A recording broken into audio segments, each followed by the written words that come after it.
네, 오미크론이 확산하면서 도시 곳곳이 봉쇄된 중국에서는 더 이상 버티기 힘들다는 주민들의 아우성이 터져나오고 있습니다. 베이징 연결해서 자세한 내용 들어보겠습니다. 임광빈 특파원. 네, 베이징입니다. 네, 봉쇄 지역의 주민들이 단체 행동에 나서는 일까지 있었다고요? 그렇습니다. 보게 될 장면은 어제 오후 중국 SNS에 올라온 장면입니다. 단계적 봉쇄에 들어간 중국 상하이의 한 아파트 단지에서 주민들이 봉쇄된 문을 지나 큰 길로 나서고 있습니다. 방역 요원들이 출입구 쪽을 막아서기 위해서 다가가고 있지만 몰려나온 주민들의 수가 만만치 않습니다. 이 갑작스런 봉쇄로 식재료 등 생필품을 구하지 못한 주민들이 참다 못해 밖으로 뛰쳐나간 겁니다. 또 다른 영상에서는 주민들이 구호를 외치고 있는데요. 엄격함을 넘어서 지독한 방역 정책 탓에 단체 행동에 나서고 있습니다.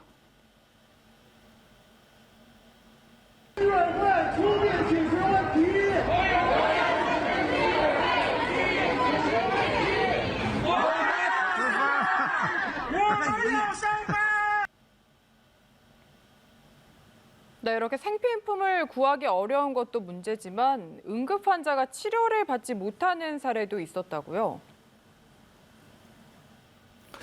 그렇습니다. 역시 상하이에서 있었던 일인데요. 영상을 보시게 되면 누군가 구급차 보조석에 방역복을 입은 사람에게 도움을 요청하고 있습니다. 평소 천식을 앓던 가족이 호흡곤란 증세를 보이다 심장박동이 멈췄다면서 호소를 했지만 방역복을 입은 사람은 꿈쩍도 하지 않습니다. 방역복을 입은 사람은 해당 아파트의 다른 긴급 환자를 구하러 온 의사인 것으로 알려졌는데요.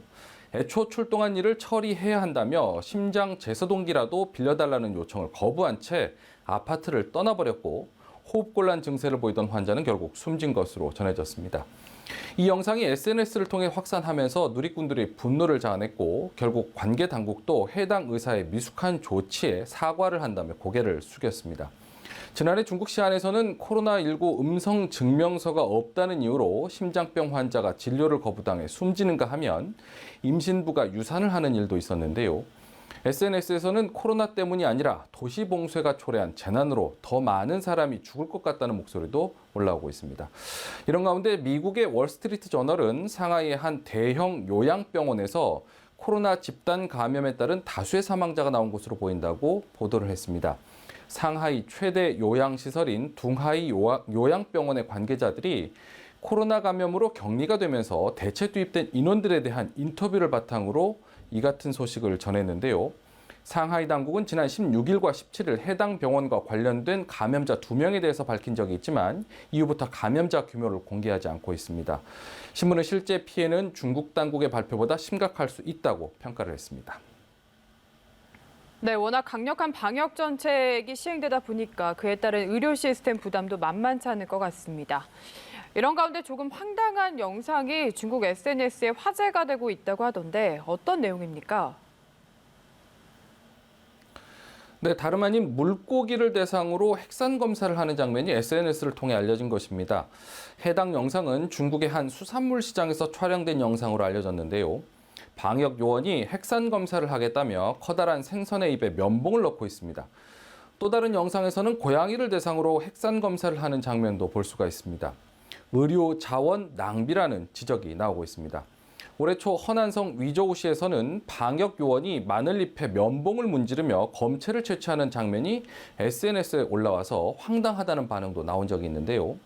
중국에서는 택배 등 우편물을 통한 바이러스 감염 경계령까지 내려지면서 택배 배송도 잇따라 중단되고 있습니다. 물류센터에서 발이 묶인 택배를 두고 택배 격리, 소포 격리라는 말도 나오고 있습니다. 네, 이런 가운데 상하이시는 지난달 28일부터 단계별 봉쇄에 들어갔는데 애초에 계획보다 봉쇄 기간을 사실상 더 늘렸다고요?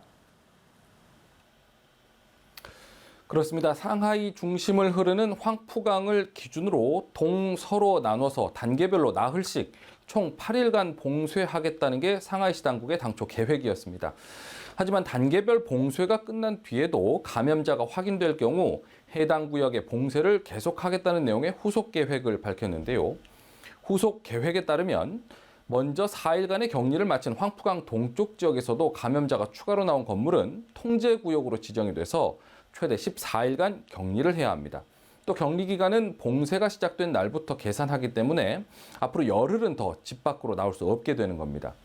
여기에 가도 또는 진으로 불리는 행정구역에서도 감염자가 확인될 경우 해당 지역 전체를 관리 통제구역으로 지정을 해서 7일간 추가 격리하도록 해서 마찬가지로 3일은 더 집에 머무르도록 했습니다. 이 같은 후속 조치는 오늘부터 봉쇄에 들어간 황푸강 서쪽 지역에서도 동일하게 적용이 될 것으로 보여서 사실상 봉쇄 기간이 연장이 되게 됐습니다. 上海还在加强核酸检测、隔离房源、医疗救治床位、新型治疗药物和抗原检测试剂等各项能力资源储备。 중국의 경제 수도 상하이를 비롯해서 각지의 봉쇄 조치가 길어지면서 중국 경제에도 적지 않은 부담이 될 것이라는 전망이 나오고 있습니다. 지금까지 베이징에서 전해드렸습니다.